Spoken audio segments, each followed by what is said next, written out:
Rey Mysterio is back. The Last Time Is Now tournament is about to begin. And the Logan Paul Heyman era is afoot.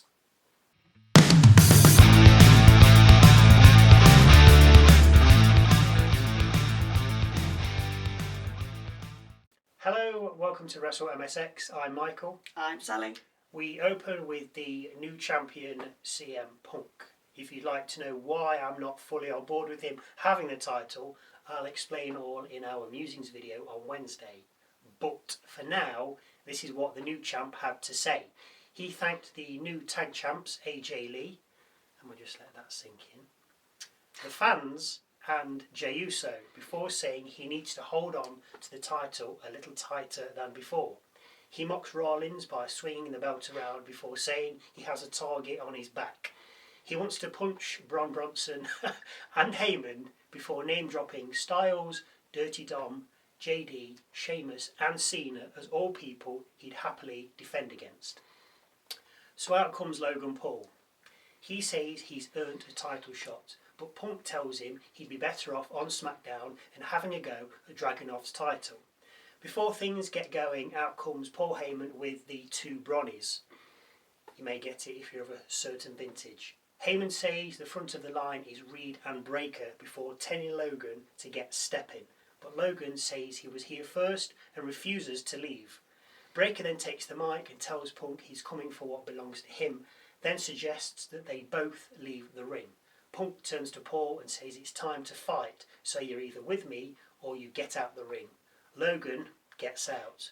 Bron pushes him down and the Vision then enter the ring and put a beat down on the new champ. Paul looks back towards the ring, has a change of heart and heads in to help Punk, but suffers and eats a tsunami. Punk then heads back into the ring with a chair and takes out Reed and Breakker with the Vision then scarpering.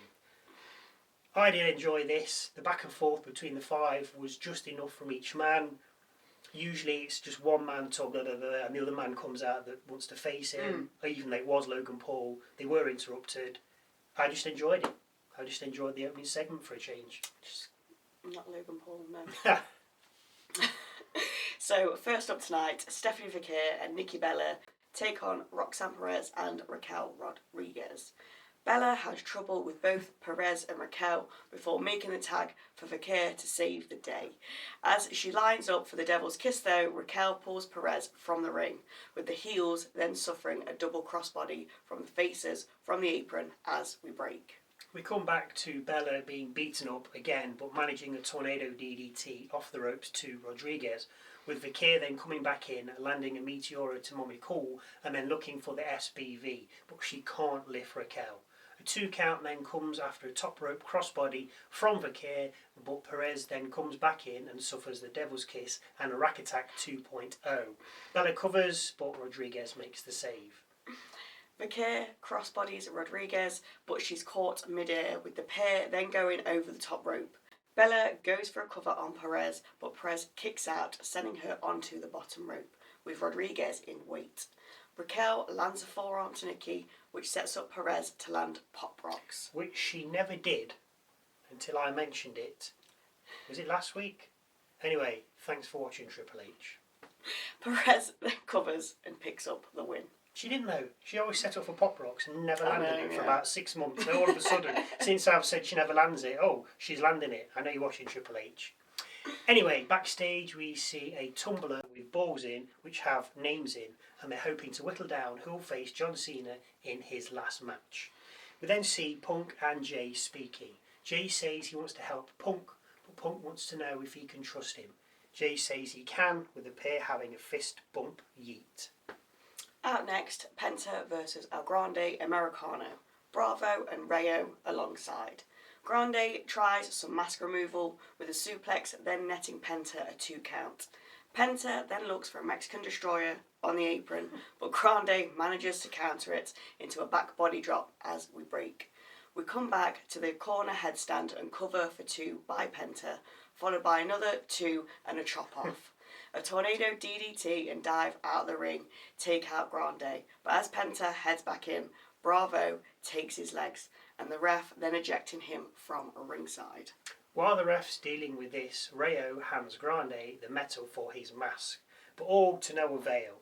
Rayo tries to stop Penta from a top rope attack, only to also get ejected from ringside, with Penta then stopping a flying headbutt from Grande, hitting the Mexican Destroyer and picking up the victory. After the match, Los Americanos attack Penta, but he manages to fight them off and escape the ring. We have a vignette from the Kabuki Warriors saying they'll keep tearing up the division until they get a title shot, with Dirty Dominik Mysterio heading out next. He says he's proved he's the greatest Intercontinental Champion of all time, as well as the greatest AAA Mega Champion and Luchador of all time, with no man on the planet that can stop him. Cue Daddy Mysterio. Of course. Rey says he can say he's the greatest champion of all time, but he draws the line at him calling himself King of the Luchadors, because we all know it's El Grande Americano. Rey names some luchadors, even mentioning Eddie Guerrero, which gets a massive cheer. Dom tells Rey to get his father's name out his mouth, playing the long game with that storyline, before saying he's surpassed what Rey has done. Dom then tells Rey to get out of his ring. Rey asks Dom to understand 3 things. While he's around, he'll never be the king of the luchadors. This will never be his ring. And Dom will never be the greatest Mysterio. Dom tries an attack, but Rey's wise to it and fights back and drops his son with a 619. Dom then escapes the ring and hightails it up the rampway. I love Dom saying to Rey, get my father's name out your mouth, like Eddie Guerrero. That storyline was like 25 years ago. Yeah. And it probably wasn't. It was not quite that long, but 20 actually. All right, but like if you're 12, you're going to be like, what does that mean? Yeah. We see more ball drawing from Adam Pearce before we catch up with Bayley and Lyra. Lyra wants to know if she can count on Bayley, with Bayley saying she can. The commentators then discuss the upcoming match between the Kabuki Warriors and Bayley and Valkyria before they're interrupted by Becky Lynch jumping on the announcer's desk. Oh, I thought she'd gone. Becky has a rant about Maxxine Dupri, telling her you don't survive by being lucky, but by being good, and she's the best, yada yada yada. Becky wraps up by telling Dupri the next time she steps in the ring with her, it'll be her last opportunity before welcoming her to the big time. I think Dupri's going to win that. Me too. Becky heads up the rampway as the Kabuki Warriors head out, with her and Asuka having a stare off before the pair part and head their separate ways. So next up, the Kabuki Warriors take on Bayley and Lyra Valkyria. We get the usual kicks, chops and a drop kick, with Lyra going for an early cover, only for Asuka to kick out. In comes Bayley and Sane, with Sane getting a 2 off a clothesline from the top rope. Lyra then nets a couple of 2 counts after coming back in before jumping out the ring at her opponents. They avoid the attack as we hit a break. We see Sane getting a 2 count cover, with Lyra responding with a gut wrench powerbomb. The 2 tag out, with Bayley then battering Asuka and getting a 2 off a top rope elbow. Sane comes in and suffers a Bayley to belly before getting covered for 2, and then gets sunset flipped into the corner and leg dropped by Lyra, followed by a 2 count. Bayley then breaks up a cover from Sane after a double stomp to Lyra, with Asuka returning the favour and breaking up a cover by Bayley on Sane after a double team. Lyra then looks for Nightwing, but Asuka escapes and pushes her into Bayley, which knocks her from the apron. Lyra, though, looks for what I can only explain as a Cody cutter, but Asuka catches her and puts her in the Asuka lock. Lyra then taps out, getting the Warriors the victory. After the match, Alexa Bliss and Charlotte Flair run out, presumably to beat up the Warriors, but Asuka and Sane are wise to it and escape the ring. There was no need for them to come out. They did absolutely nothing. Backstage in the Judgment Day Den, we learn that Raquel Rodriguez has a shot at Stephanie Vaquer's title next week. Yeah, good luck with that. When in works Dirty Dom. He wants to know where Bálor and JD were when he got beaten by his daddy, with Bálor replying that if they got invited to his celebration, then maybe they could have helped. Bálor and JD then head off for their match, with Perez telling Dom he should be out there with them. Side note, Bálor handed Dom Sheamus's shillelagh, telling him to look after it during their interaction. When Dom heads out to watch his buddies' backs, he takes the shillelagh with him. AJ Styles and Dragon Lee out next, and they're defending their World Tag Team titles against Finn Balor and JD McDonagh. The Judgment Day are super aggressive to start, getting two count covers within the first 30 seconds. Lee fights back with a Hurricane Rana to JD, sending him to the floor, before Balor drop kicks Lee and covers for another 2. A Dragon Bomb, Power Bomb, allows Lee to then tag out, with Styles coming in and lighting up both JD and Balor before sending both to the outside as we break. Dom has now made his way to ringside, as we see Lee taking out Balor, only for Balor to slow him with a sling blade and shotgun dropkick. Lee rolls out the way of the follow-up coup de grace.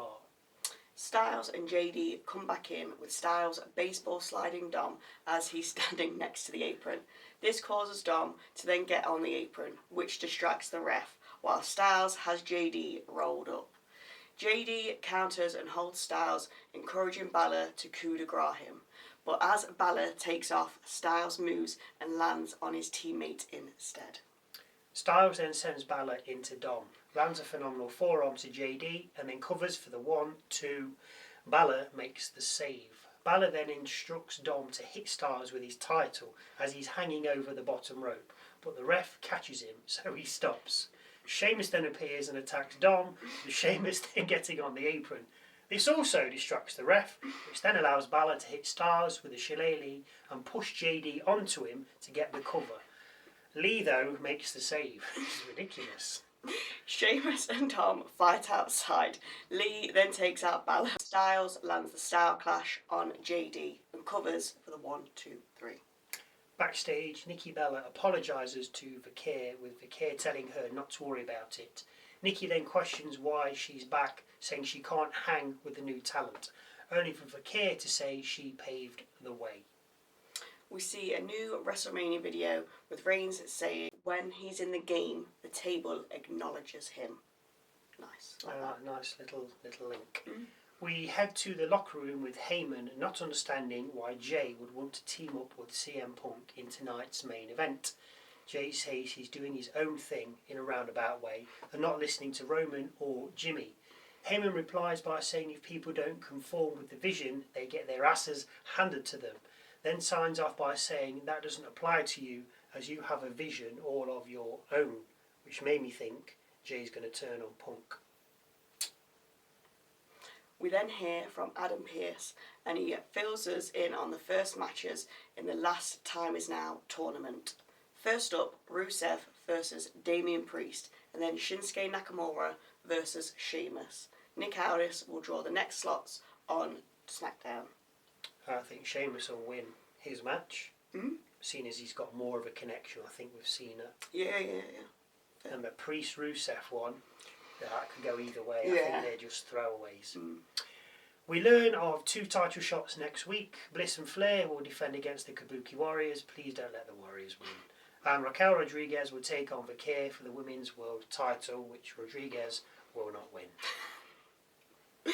So, last match of the night, Jey Uso and CM Punk will take on The Vision. Punk gets beaten to begin with, then manages to tag in Jey, with the pair then sending the 2 Bronnies to the outside, before Jey dives out after them and we break. We come back to Punk once again, taking a beating in the heels corner, with him suffering a flapjack lung blower double team and cover, but only for 2 as Jey made the save. Punk escapes Bron's clutches and tags Jey, with Bron bringing in Reed. The Uso lights up the tribal thief, lands a corner hip attack, spear and cover for 2 as Breakker made the save this time. The fight then goes to the outside, where neither of the men make it back into the ring as the referee's count makes it to 10, with both teams therefore being counted out. Of course, the 4 continue to fight, with Jey taking a super Breakker spear and Punk being squashed against the crowd barrier by Reed. Jey's then sent ringbound, with Breakker spearing him and Reed landing a tsunami. Punk re-enters the ring with a chair, scaring the Vision away, but they then come back in with chairs of their own. As Punk stands over a downed Jey and the Wolves circle, an unlikely ally enters the ring and stands beside the world champ, Logan Paul. Paul dons his brass knuckles, gives Punk the nod, and the 2 look to attack the heels. Only as they're about to, Logan hits Punk, knocking him out. Heyman steps in the ring, keeping his dogs of war from Paul, and then telling Logan it's his move. Paul removes his brass knuckles, that actually are brass knuckles, and hands them to Heyman. Raw goes off the air with a rather happy-looking Paul Heyman. Is this the beginning of the new Logan Paul Heyman era? Please no. The funny thing is, I was like, where is Logan Paul? He's not been here for quite a while. I was thinking that the other day. Actually, surely it's time for him to just show up. Yeah, and here he is, and I thought, well, he's going to have a go against Punk. They'll have a match. Punk will win. Of course, he'll defend his title wherever, probably at Survivor Series. And obviously now that Seth's out, the Vision need a new guy. So it looks like Logan Paul's it. Yay. I don't mind. I'm not fond of Paul, but it's interesting that he's linked. They put them together because they've got nothing else for him. They can't just put him in a title match. And they usually do. Well, yeah, this is true. But yeah, why not? Why not? Anyway, now for Michael's moment of the night. This could be a match, a line, look, a promo, something funny, interesting, quirky, different, just something that catches my eye. Not hers, but mine. Obviously, it has to wait until the end because if I do it halfway through and it's something that happens at the end, it's kind of a spoiler. So Michael's moment of the night is the opening segment. I just find it flowed. It wasn't just a massive monologue. It was to the point. Everyone had something of interest to say. And I just enjoyed it. Sometimes you know what's going to happen. Like, yeah, okay, Punk's going to come out. He's going to talk, which he did. But it wasn't too long. It was concise. It was to the point. He was happy to name drop people he'd like to go against. I was expecting someone to come out and be like, hey, we're going to fight you. Yeah. And then it just all fight and that was it. But there was a bit more depth to it. Because Paul came out, which was a surprise. Yeah. And then obviously the Vision came out. There was a little interaction between them. I just liked it. I also liked the Time Is Now tournament. And I like that idea. I'll go over it in more detail in our musings video on Wednesday. But for now, if you wish to disagree, agree, or have any thoughts or views that you'd like to share with us, then please feel free to leave them in the comment section down below. Don't forget to check out our musings video with thoughts and opinions of the last week of WWE. A new one drops every Wednesday. Thank you again for watching. And we'll see you Wednesday for a look at this past week in WWE, and Saturday when we take a look at SmackDown.